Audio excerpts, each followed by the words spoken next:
Et pourtant, il fallait construire les hôpitaux là-bas.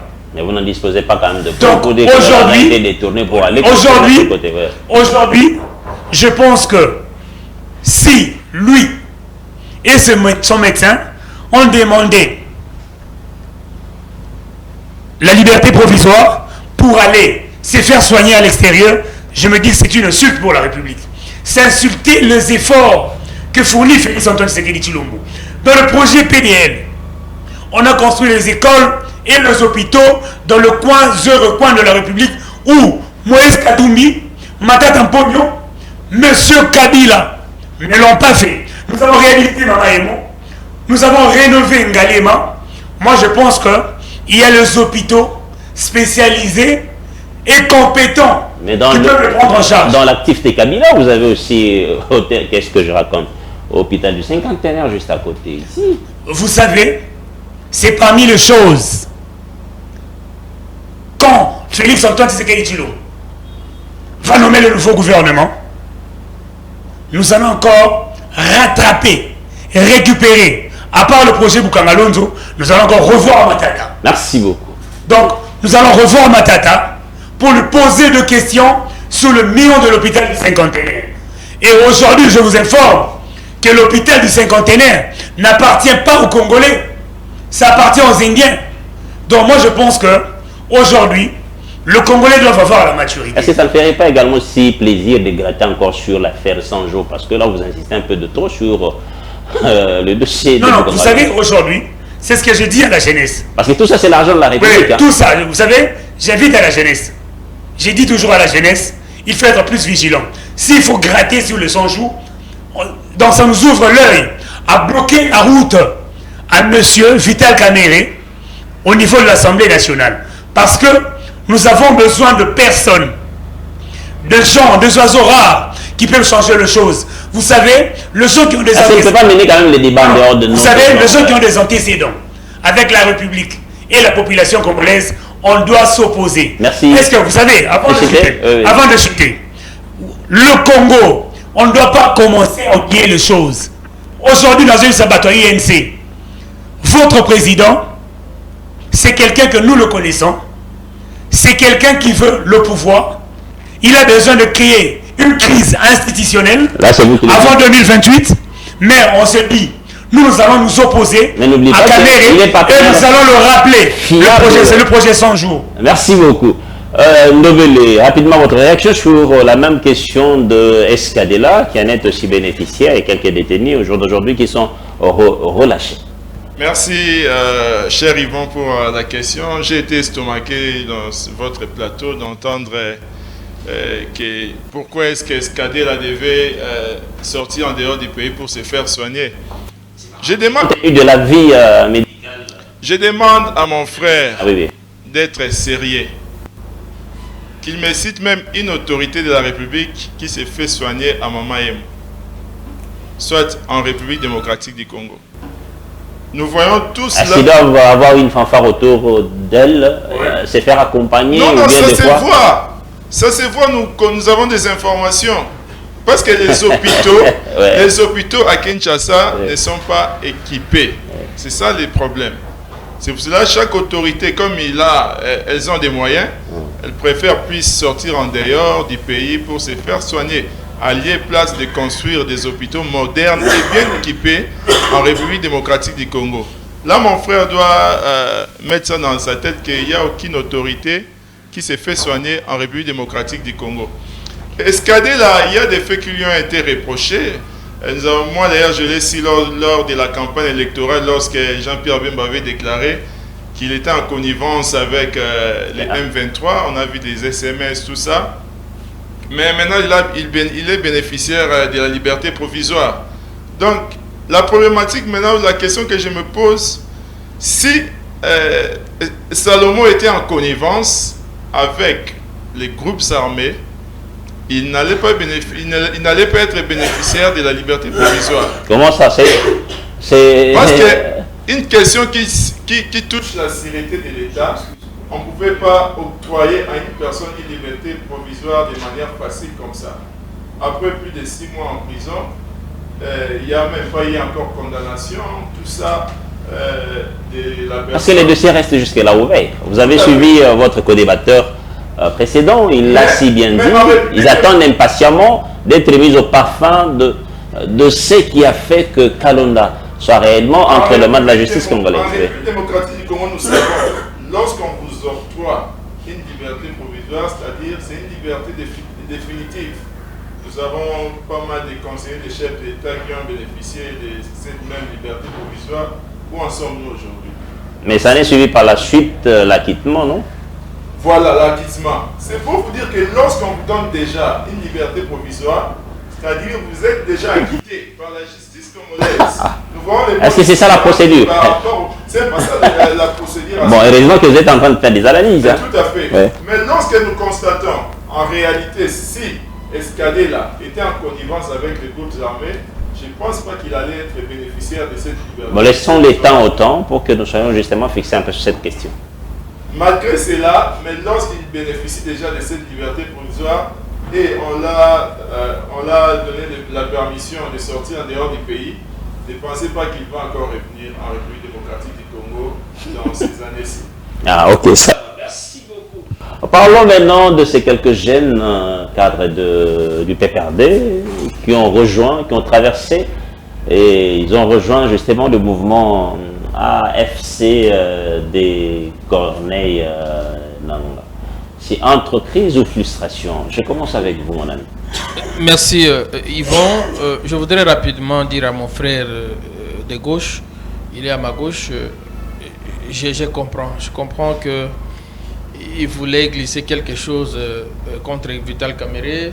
Il s'est bien préparé pour toucher Kabila et Katumbi. Il a profité de son temps, c'est ce qui est normal. Mais il sait intérieurement, c'est un monsieur très intelligent. Il sait intérieurement que ça n'a rien à voir tout ce qu'il a dit. C'est parce que si nous faisons même une simple comparaison sur ce que Kabila a laissé et les 5 ans de Félix Tshisekedi, si nous essayons de comparer avec lui, il va me dire que non, il n'a fait que 5 ans. Alors Kabila avait fait 18 ans. Donc si nous sommes responsables, évitons des débats presque inutile dans ce sens-là, parce que si vous prenez aujourd'hui, vous allez parler d'être soigné ici, au moment où le président de la République lui-même avait des problèmes au cou, nous l'avons vu sortir à l'étranger. Il ne faut pas nous parler des histoires ici comme si vous ne savez pas. Donc, dans ce pays, si vous avez besoin de venir faire les bilans du président Tshisekedi, venez, on va se préparer, on va échanger. Comme vous avez parlé qu'il y a des hôpitaux, je ne sais pas si c'est dans ton village où on a construit cela, je vous informe que je viens de Sankourou, de chez moi, il n'y a rien. Donc, s'il vous plaît, je le protège. C'est pour cette raison. Vous allez réagir que c'est anti-Belengue chez vous, c'est là où on a construit. C'est pourquoi je dis, si c'est dans ton village, vous avez vu quelque chose, je vous informe que chez nous... C'est un projet de 145 Je vous informe que chez nous, malheureusement, ce n'est pas arrivé. Nous avons vu détourner, vous avez détourné l'argent ici de Tchilégelou, où on a construit une école avec 3 millions de dollars. Et qu'est-ce que vous voulez nous dire?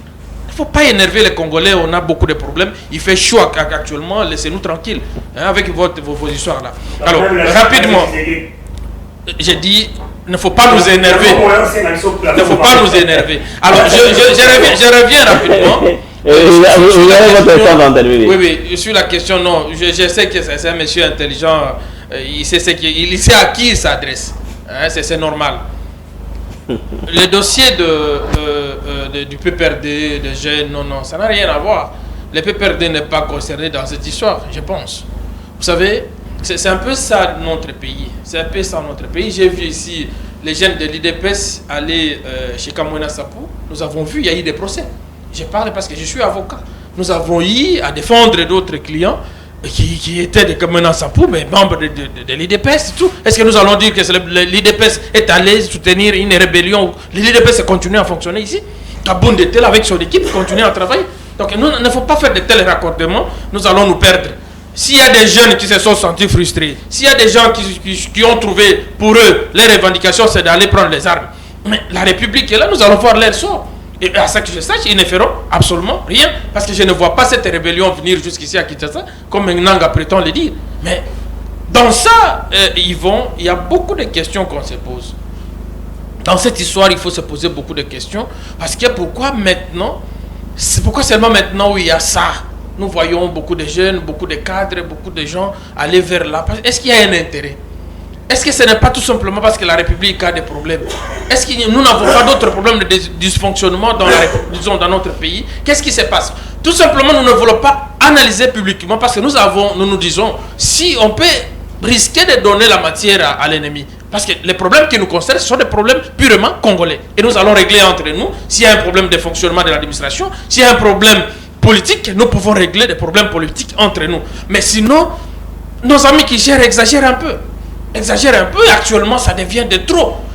Je vous informe hier, à ma présence à 21h, sur à la station Ma Campagne.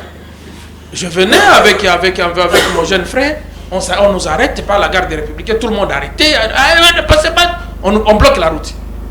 On fait à peu près 30 minutes. Et qui passe, on nous dit non, c'est on stoppe des passages. J'ai dit on nous bloque, on ne veut pas qu'on passe. On a tabassé à ma présence, on a tapé même des motards. Et la question fondamentale qu'on s'est posée, qui passe? Non, c'est la première dame. Je me suis posé la question, Seigneur, pour que la première dame passe, il faut qu'on nous arrête, qu'on puisse nous faire traîner comme ça, presque 30 minutes. Et on a giflé même des gens. À ma présence, je vous informe. Mais vous ne me direz pas que non, c'est la première dame qui aurait demandé à cette personne. J'ai dit ceci, on exagère, il y a des choses qu'on exagère. Vous pensez que la première dame sait même ce qui s'est passé? Non, elle est passée, elle ne sait même pas. Voilà pourquoi nous ne devons pas mettre tout sur la tête. Alors vous voulez qu'on mette sur la tête de qui? De Doudou Ngombe. C'est pourquoi je vous dis, je ne dis pas, je n'encourage pas nos amis qui sont allés là-bas, parce que moi, je ne peux en aucune minute encourager qu'un citoyen congolais puisse prendre les armes pour revendiquer un droit. Parce que nous avons des canaux, nous savons notre pays, nous sommes un État démocratique, même entre guillemets, mais toutefois, il y a des canaux, des revendications. Mais comment un monsieur peut aller prendre les armes pour combattre son propre pays? Là, moi, je me dis, je ne soutiens pas ces gens, mais je dis, il y a aussi des problèmes que nous devons revoir dans notre gestion, dans notre façon de vivre. Il y a beaucoup d'intimidation. Actuellement, la DEMIAP devient comme un organe, comme l'ANER à l'époque de Kabila. Vous chamaillez avec votre femme si on vous prend à la DEMIAP. En cours de route, si on vous arrête, même si vous n'avez rien à la DEMIAP. Est-ce que c'est pas même si vous avez des problèmes de dette, non, laisse-moi parler. Même si vous avez un problème de dette, c'est à la DEMIAP. Alors, on ne comprend plus rien. Et le fait de vouloir gérer avec force de cette façon, ça met des gens dans une position de frustration. Merci. Mais je dis, nous condamnons nos amis, et ceux qui sont partis, ceux du PPRD, je ne suis pas leur avocat, qui sont partis là-bas, et peuvent partir, c'est leur choix, mais je leur dis qu'ils ne feront absolument rien, parce qu'au moment opportun, peut-être ils seront arrêtés, d'autres, si ça hasard, ils vont mourir, parce que c'est des chars de bataille qui n'aillent pas blaguer, ce ne sont pas des militaires, ce sont des civils, et ils doivent s'organiser pour savoir que cette fois-ci, on n'acceptera jamais l'intégration qui vient ici à Kinshasa pour chercher le pouvoir de négociation et de conciliabule. Cette fois-ci, on acceptera. Merci beaucoup.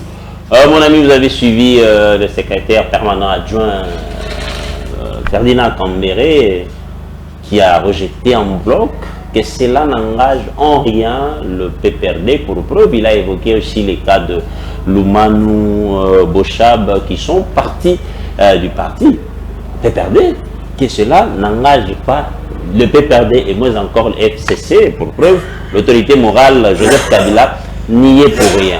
Mais regardez, honorable Eliezer, qui pense qu'il faut au moins, au niveau du ministère de l'Intérieur, qu'on retire justement l'agrément officiel qui donne droit au fonctionnement justement de ces partis politiques. Allez, vous avez quelle réaction quant à cette position prise par... Merci pour cette belle question. Merci pour cette belle question encore.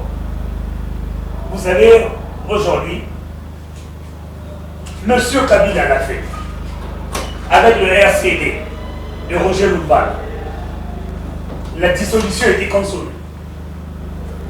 Et je pense que c'est le moment que le PPRD, légalement, ça soit exclu. Parce que ça le PPRD doit être exclu par rapport à quoi? Parce que vous avez suivi, je l'ai dit ici, Kambere l'a si bien dit, que cela n'a rien à voir avec le PPRD. C'est une position tout à fait... Et l'MLC Jacques Mamba est là. Vous savez, le PPRD, c'est un conglomérat des ennemis de la République.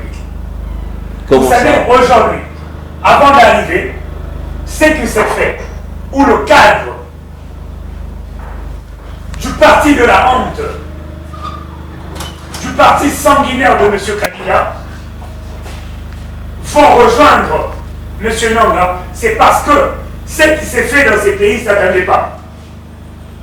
M. Félix Antoine Tshisekedi Tshilombo, ce qu'il fait, il ne s'attendait pas. Comme quoi, par exemple? Vous savez, aujourd'hui, il se disait que le quinquennat, le premier quinquennat, il y aura Tchijin.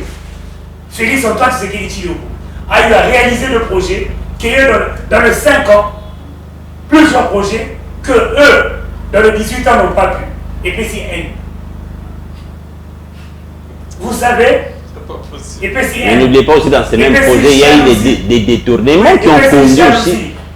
Moi, je pense que ce qu'il faut faire, j'invite l'ANR. S'il faut ajouter les dénias, d'être très vigilant. Très vigilant, il y a autant à la Chadari. Il y a autant à la Cambéré. Vous savez que Cambéré. Pourquoi vous ne regardez pas les MLC? C'est pas possible. Il y a autant à la Cambéré. J'aimerais bien qu'on essaie un peu de se départiser des noms de gens dans les débats, c'est beaucoup plus mieux. Tous ces gens-là, ce sont des gens qui sont contre les actions du chef de l'État. C'est pourquoi ils vont faire le M23 et Nanga. Merci. Donc, Bazan Dimaté, le président de la République a sali. Et aujourd'hui, on doit se le dire. On doit se le dire. Vous savez pourquoi ils vont chez Nanga? Parce que quand ils ont signé les accords, en 2013, si je ne me trompe pas, le M23, en 2023, monsieur Kabila et sa bande de sanguinaires nous disaient toujours que, et Kagame, il nous disait toujours que c'est la guerre entre Congolais. Surtout dans la saga, c'est la guerre entre Congolais. Qu'est-ce qu'ils font? Parce que M. Félix Antoine Tshisekedi Tshilombo, c'est le seul président en RDC qui a eu à pointer du doigt à M. Kagame à la face du monde pour lui dire que papa, Esaïo, nous devons attaquer RDC. Au sommet des Nations Unies, il a dit que c'est le Rwanda. Si on Kabila, Nabatunaye, Basanga, Nabananga, pour Bazoa, Congolais. Congolais, la côte à PM23, Basanga, non, ce n'est pas une guerre entre la RDC et le Rwanda. C'est un problème congolais. C'est pourquoi il nous demande de gérer le problème entre nous. Mais nous, on connaît le problème. Merci. Le problème, c'est Kagame, Kabila et sa bande. Je pense qu'avec le moratoire sur la peine des morts, avec les décisions que prend Félix Antoine Tshisekedi Tshilombo et sa meilleure diplomatie, le sort va changer. Merci. Et nous allons nous appliquer rigoureusement. Merci beaucoup. Mon ami Cédric Ndombele, on a vu quand même quelques jeunes rejoindre la position des Nanga. Est-ce que ça, c'est pas aussi légitimer justement la position, réconforter d'ailleurs la position de M23, qui sont d'ailleurs reconnus comme étant les agresseurs directs de la République? Et comment allez-vous réagir par rapport à cette prise de position de M. Constant Moutamba, qui estime que tous ceux qui prendront les armes contre la République, la première des choses, il faut leur déchoir la nationalité? Merci, cher Yvon, pour cette question. Je ne vais pas aller dans le même sens que mes co-débatteurs. Moi, d'abord, ce que je soulève en premier lieu, c'est un problème de patriotisme. Donc, nous n'avons pas de patriotes dans ces pays. Il y a moins de patriotes. Les gens se lancent dans la politique juste pour leurs propres intérêts. Les gens créent des partis politiques. Aujourd'hui, nous avons plus de 800 partis politiques qui n'ont même pas des projets, qui n'ont même pas, qui ont des idéologies par concept, mais qui ne suivent pas la ligne de conduite de leurs idéologies. Pour vous dire que lorsque les gens vont dans des groupes armés, ça les engage, ça n'engage pas un groupe pareil. Par exemple, quand vous disiez que les gens des PPRD qui sont allés là-bas, vous savez, il y a une différence, je vais faire une différence, c'est que j'ai constaté avec l'MLC. L'MLC avait déclaré, lorsque Jean-Jacques Mamba est allé de l'autre côté, l'MLC avait fait une déclaration que Jean-Jacques Mamba avait déposé déjà sa lettre de démission. Ils ont montré ça à la télévision. Ils ont montré la copie de la lettre de démission de Jean-Jacques Mamba.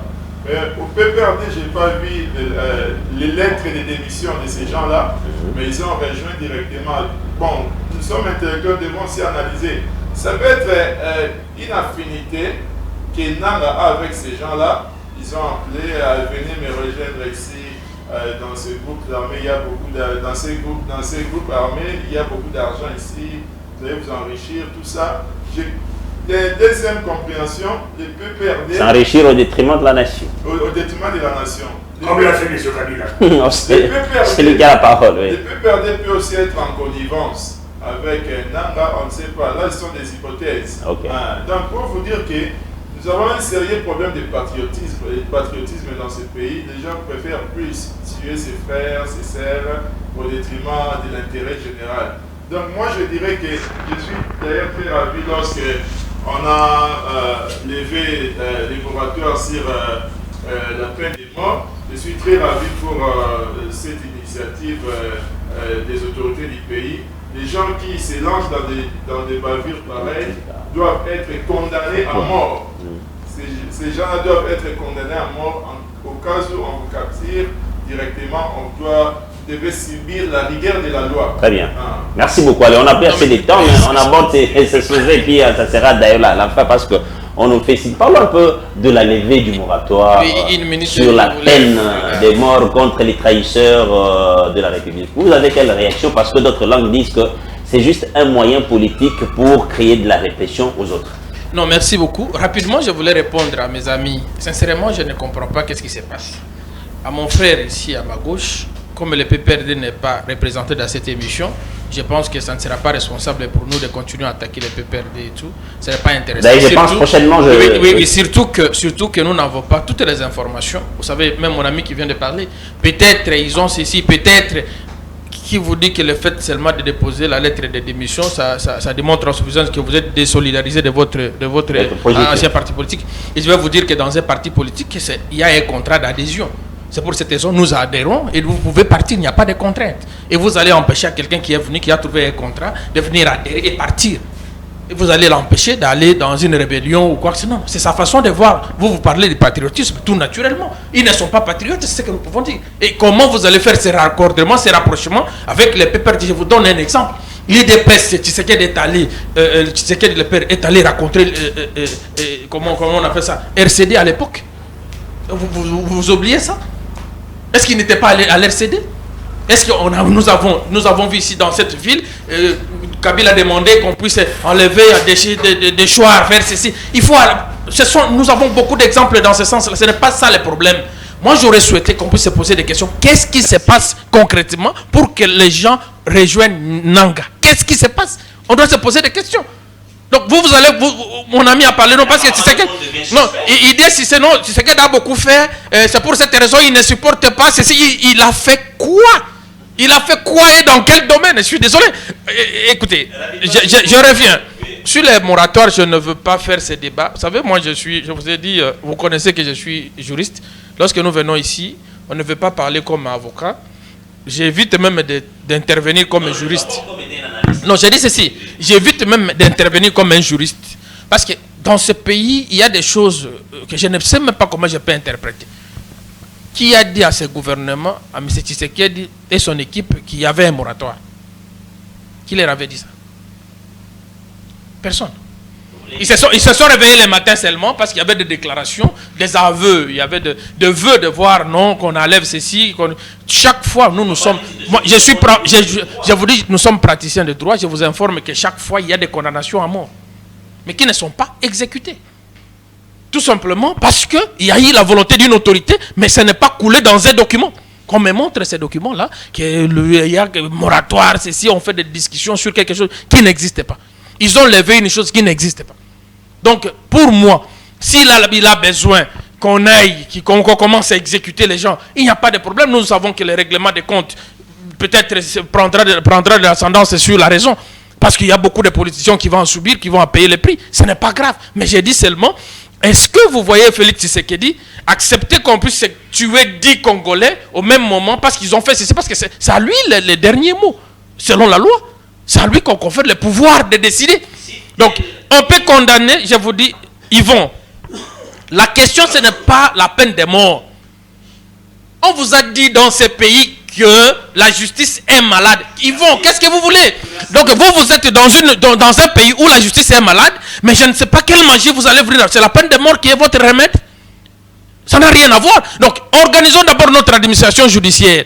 Lorsque nous allons organiser notre administration judiciaire, vous allez voir que la situation, on arrête les Koulouna, on part avec eux. Après 2 jours, vous trouvez le même petit continuent à poser les mêmes actes. On l'arrête, on part avec lui. Il y a des gens qui détournent l'argent ici. L'argent de Covid, l'argent de Tchilé-Gelou, l'argent, on détourne. Ça ne vous intéresse pas. Ce qui vous intéresse, c'est de tuer les gens, c'est la peine de mort, c'est de faire... Non, c'est pas sérieux. Est-ce que c'est ce qui est prioritaire vraiment dans ce pays? L'embouteillage que nous connaissons dans ce pays, c'est la peine de mort qui va régler ça? Merci beaucoup, merci. Avec cette souffrance, on n'a pas d'avion, c'est la peine de mort. Transco a des problèmes, c'est la peine de mort qui va régler tout ça. Il faut arrêter, organiser d'abord votre gestion de l'État et après d'autres choses, vous allez vous poser comme question. Il n'y a pas de problème. Très bien, merci. Rapidement sur le moratoire, il y a votre co-débatteur qui a dit que cela n'existe pas. On va lever les moratoires sur quelque chose qui n'a pas existé. Oui, je ne comprends pas pourquoi. Mon co-débatteur a palpité sur la question, très agité. Tu es dans quel gouvernement? Ogoyoka. Ogoyoka. Vous savez, le président de la République, Félix Antoine Tshisekedi. Ce sont des accusations très graves, mais ça fait rire. On se calme, celui qui a la parole. Félix Antoine Tshisekedi Tshilombo, étant enseignant, il veut nous enseigner que la patrie est sacrée. Quand vous touchez à la République, on va vous tuer. Merci beaucoup. Merci. Allez, le moratoire sur la peine des morts, nous le validons. Et ça va se faire. Mais lui dit qu'il n'y a pas eu un soubassement, c'est sur... Ça ne s'appliquera pas. Il n'y aura rien dans tout ça. Il n'y aura rien. Merci, allez, on termine avec Nomélé. Merci. Nomélé, rapidement sur le moratoire, un petit mot et puis c'est la fin même de l'émission. Oui. Merci, cher Yvan. Je crois bien que nous devons être sérieux sur ce plateau. Vous savez, lorsqu'on parle des moratoires, les derniers moratoires en date de 2003. Oui. Donc il y a un soubassement. C'est quel document signé par qui? C'est quel document signé par qui? Non, c'est pas ça le problème lorsque vous venez avec un sujet. J'ai dit, c'est signé par qui? Parce que c'est à ce niveau-là que je veux vous avoir. Est-ce que c'était signé par le ministre de la Justice? C'est pas le Premier ministre, c'est pas le président? Il faut éviter de ramasser comme tout le monde a dit, il y a moratoire. Rapidement, et on termine avec ça. C'est où? Qui a signé? Les moratoires, cher Yvan. Oui, allez-y, oui, donnez-lui notre micro, oui. Les moratoires, cher Yvan, moi je suis pour en partie parce qu'il y a l'infiltration en République démocratique du Congo, il y a trop de bavures. Les gens maintenant sont dans des groupes armés pour tuer la population. La guerre à l'Est date depuis plus de 20 ans maintenant. Donc nous avons besoin d'un changement. Il faut qu'il y ait un moratoire, cette levée du moratoire sur la peine de mort. Moi, je suis fier de cela, mais je demande à la justice de faire un travail sérieux. Ce sont des pratiquants des droits.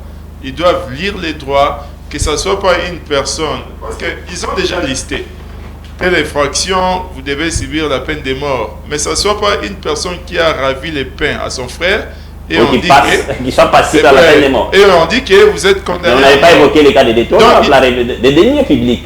Tout à fait. Je demande que la justice puisse faire son travail comme il faut, lire les droits, parce que les chefs de l'État avaient reconnu la dernière fois ici que la justice avait un problème. Il y avait faille au niveau de la justice. Merci. Oui, la justice, moi je demande qu'il y ait réforme de la justice. Il y a eu maintenant, on est en train d'engager de nouveaux magistrats. Je crois bien qu'il y aura une issue favorable quant à ça pour l'avenir de notre pays.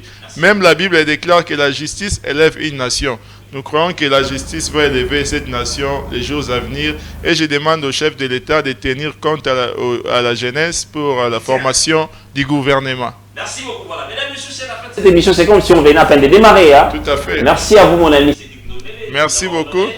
Merci beaucoup, cher Yvan.